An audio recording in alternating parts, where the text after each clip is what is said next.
बाळूमामा मी शरण आलो तुझ्या पाया, मामा मी शरण आलो तुझ्या पाया. बाळूमामा मी शरण आलो तुझ्या पाया, श्री संत ब्रह्मांड नायक सद्गुरू बाळूमामांच्या नावानं चांग भलं. नमस्कार भक्तांनो, बाळूमामांचे अमृतवाणी भाग 3. भक्तांनो, बाळूमामांच्या अमृतवाणी भाग 3. आयुष्य गरिबाला केलेले दान आणि सद्गुरूंनी दिलेले घेतलेले नाम कधीच वाया जात नाही. जे असे कारण सृष्टीशी जे आकरण लावेल, भक्तीशी बोलावी मामांच्या धम्मयुक्तीशी, असा अविनाशी मामा माझा. आयुष्यात कितीही संकटे आली भक्तांनो, या जीवनामध्ये कितीही तुम्हाला प्रॉब्लेम आले तरी मामांचा हात माझ्या डोक्यावर असावा आणि मृत्यूला जवळ करतानाही माझा देह माऊली मांडीवर असावा. जीवनात प्राण गेला तरीही चालेल, पण दुसऱ्या जीवाची हिंसा करू नये, ही आपल्या मामांची शिकवण आहे. कोणी नावं ठेवील म्हणून थांबायचं नसतं, आपण आपलं काम हे करतच राहायचं असतं.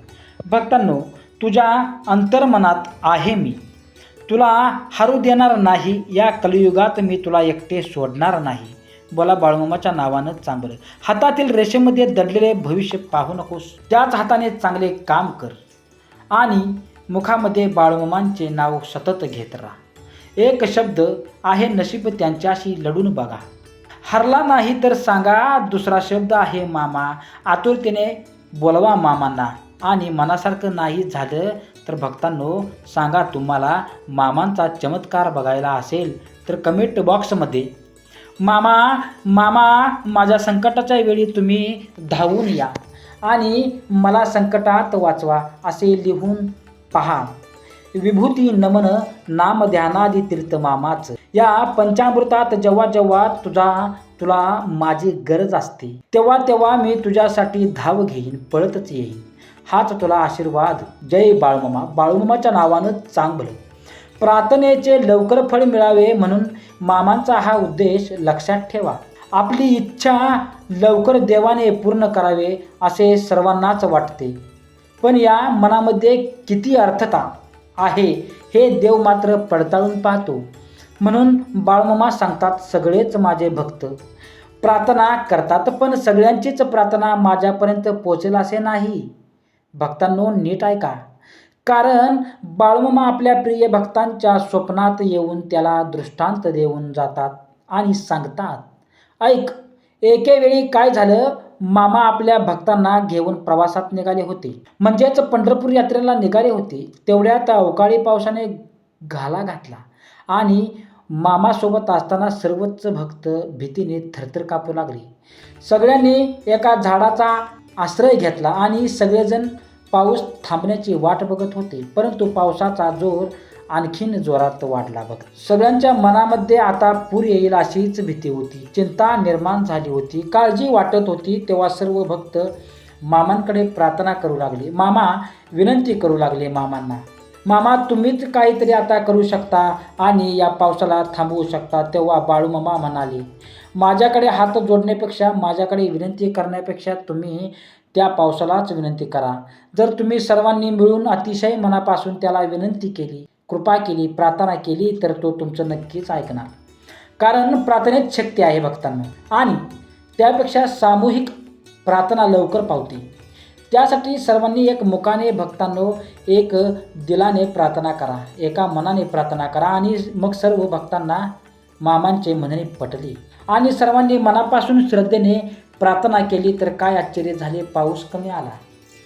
पाऊस कमी होत होता, पूर्णपणे थांबला. भक्तांनो, आजच्या अमृतवाणीमधून एवढेच सांगायचं आहे की भक्तांनो, जर तुम्ही प्रामाणिक मनाने तळमळीने कोणतेही कार्य केलं तर त्याचं फळ तुम्हाला 100% भेटणारच. अशी प्रार्थना अशी करा की परमेश्वराला ती ऐकून घ्यावीच लागेल.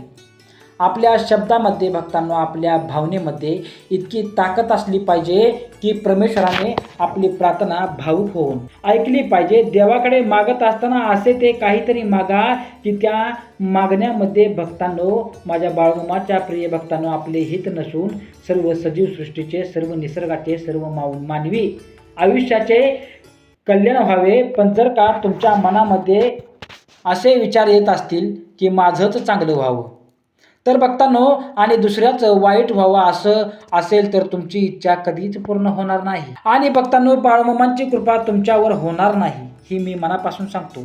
बाळूमामा सर्वांचं कल्याण करतील. त्यामुळं आपणही समतेने, ममतेने, आपुलकीने सर्वांचाच विचार करायला पाहिजे. बाळूमामा सांगतात, भक्तांनो, बाळूमामा सांगतात, कधी कधी आयुष्यात खूप दुःख यातना सहन करायला लागतात. असं वाटतं की खरंच देव आहे का, इथंपर्यंत शंका येतात.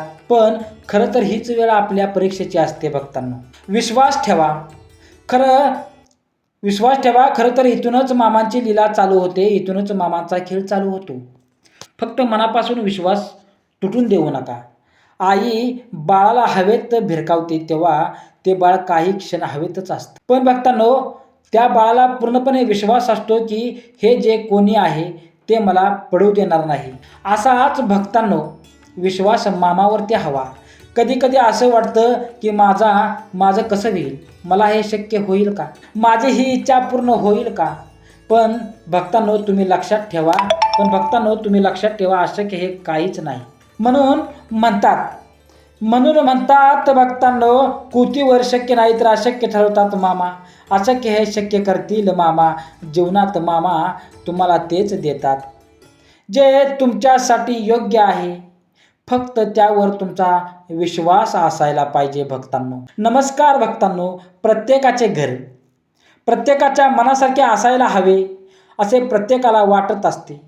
भक्तांनो, प्रत्येकाच्या घरात आनंद, सगळी खुश असावीत असे वाटत असते. समृद्धी, प्रेम, ऐश्वर्य असावे असे वाटते जीवनात. भक्तांनो, आयुष्यामध्ये या कधी कधी शेजाऱ्याच्या घरातील भांडणं पाहून असे वाटते की हे लोक असे का भांडण करत आहेत, असे का भांडण करत असतील, असे का वागत असतील असे आपल्याला वाटत असते. पण ज्यावेळी तीच भांडणं आपल्या घरामध्ये, आपल्या कुटुंबामध्ये होतात तेव्हा आपल्याला खूप चिडचिड होत असते. आपल्या घरातून जर कधी नवरा भांडतो, तर कधी बायको, कधी सासू, तर कधी सासरे, तर कधी मुलावर राग, अशा प्रकारे घरामध्ये नुसती भांडणे, कटकट, नकारात्मक असे तर आपल्याला शारीरिक, भक्तांनो, आणि मानसिक त्रास होतो. घरामध्ये कुणीही एकमेकांशी बोलत नाही. दिवसभर नुसता राग, वैताग असं वाटत असतं. कंटाळ येतो. कुठेतरी लांब निघून जावं असं वाटतं. भक्तांनो, कारण असं आहे, हे कोणी शोधले, त्याचं कारण कोणी शोधलेलं नाही. बघतो कुणाला कारण त्याचं सापडलेलं नाही. पण आज आपण घरामध्ये अशा प्रकारच्या बाधा, नकारात्मक शक्ती का निर्माण होते यावर उपाय आपण बघणार आहोत. भक्तांनो, आपण जाणून पण घेणार आहोत. बाळूमामा सगळं ठीक करतील, सगळं काही शक्य मनासारखं करतील मामा, अशी भावना मनामध्ये ठेवा.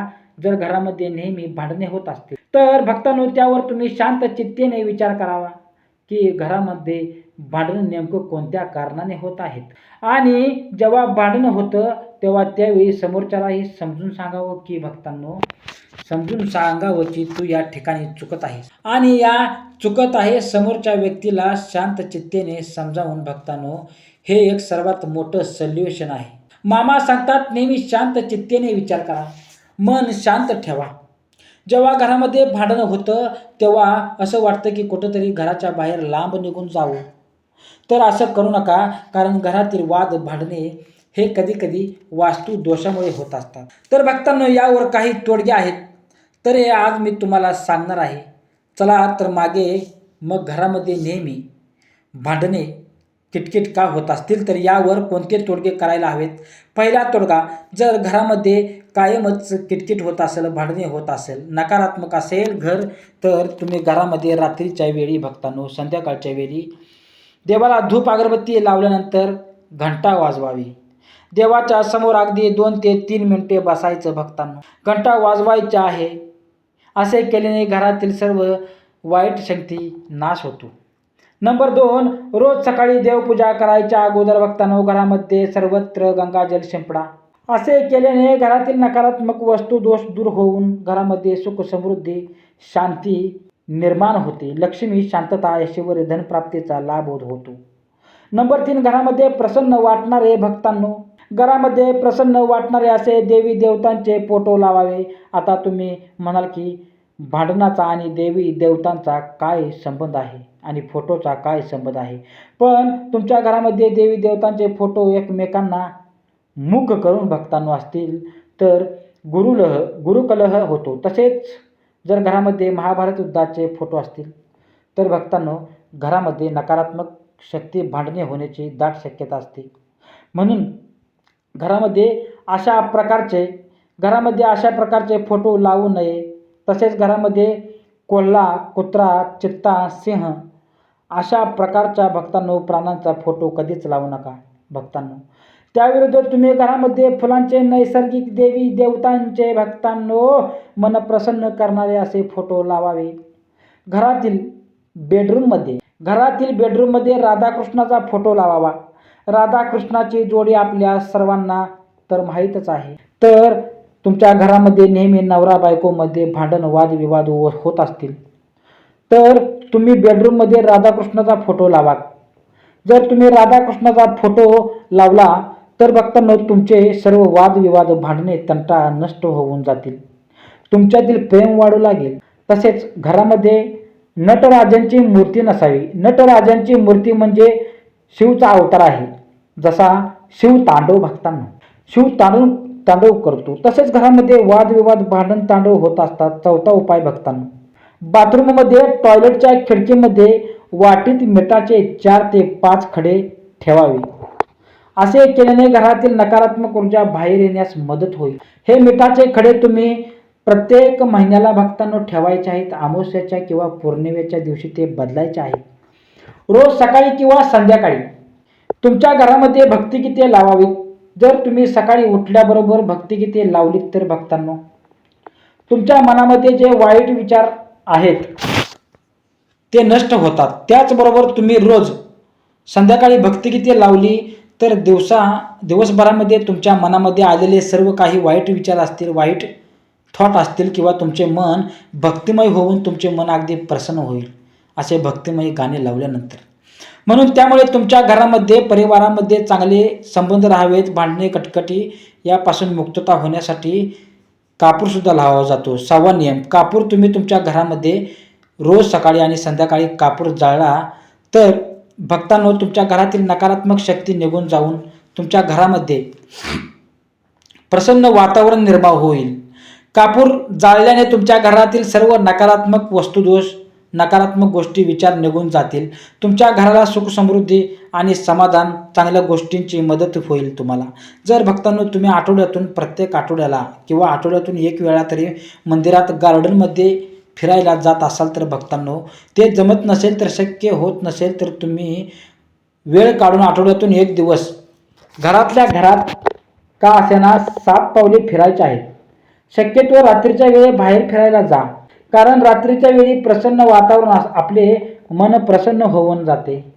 आपल्या मनाला नवीन ऊर्जा मिळते. त्यामुळे घरातील वादविवाद, कटकटी, भांडण टाळण्यास मदत होते. बाळूमामांचे अमृतवाणी भाग 2, आयुष्यात गरिबाला केलेले दान आणि सद्गुरू मामांचे घेतलेले नाम कधीही वाया जात नाही भक्तांनो.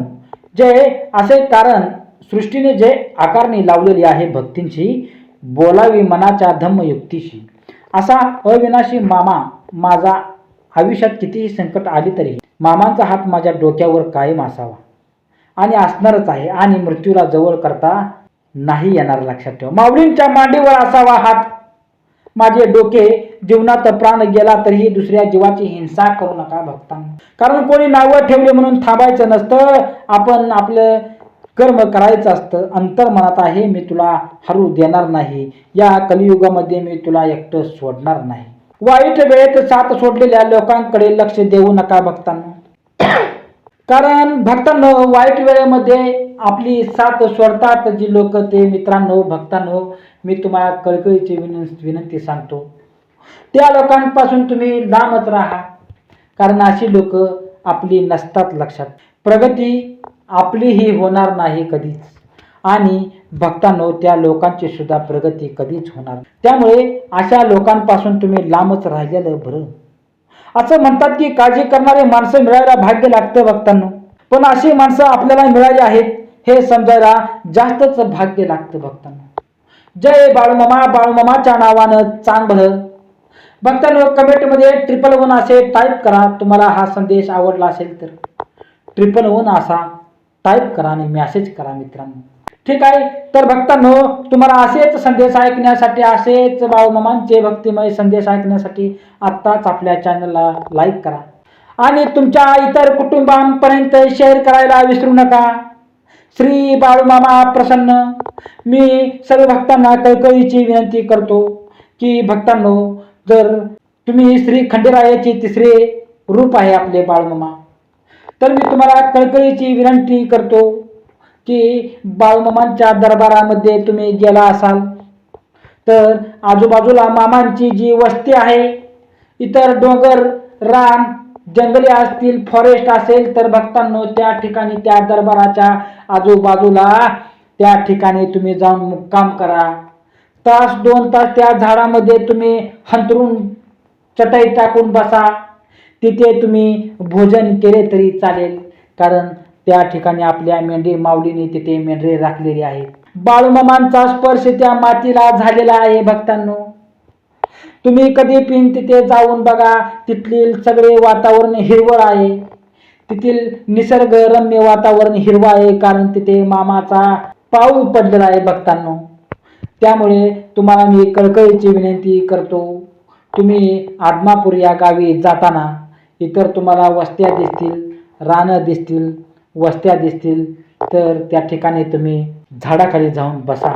त्या मातीला स्पर्श करा भक्तांनो, कारण तिथे मामांचा वास आहे. अमृतवाणी भक्तांनो, शेवटपर्यंत ही बाळूमामांच्या अमृतवाणी तुम्ही शेवटपर्यंत ऐकल्याबद्दल सर्वांचं मनापासून स्वागत करतो भक्तांनो, मला प्रोत्साहित करा पुढील व्हिडिओसाठी आणि हा व्हिडिओ तुम्ही सर्वांना शेअर करायला विसरू नका. ठीक आहे. तर चांग भलं, चांग भलं, चांग भलं. श्री सद्गुरू संत बाळूमामांच्या नावानं चांग भलं.